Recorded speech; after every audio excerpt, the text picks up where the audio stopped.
vai entrar em aula.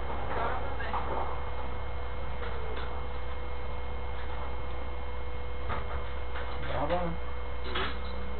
Tudo bem? Tudo bem aí?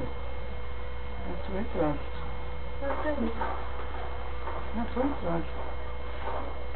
Ela tá ligadona no negócio. Tá lendo. Ela tá descobrindo quais são as letras. Caramba. Top. Larissa, ó.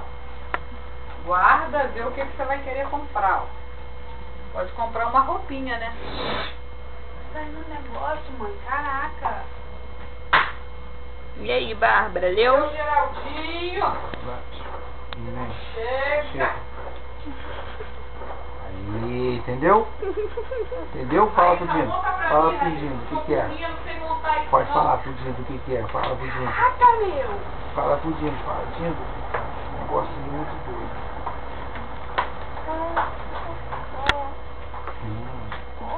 Isso, baba. É, agora vai falar. Fala o que você leu. Vai. Inverso.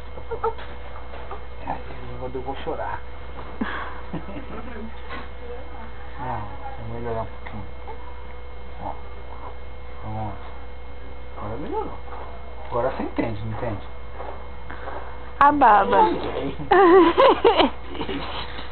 Agora eu entendi o que é, cara. Agora eu entendi o negócio escrito na camisa.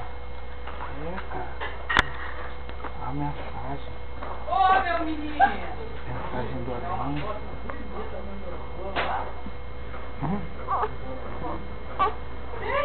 Bárbara, Mãe, o que é isso? você não gostou da mensagem? A mensagem foi triste. Não veio.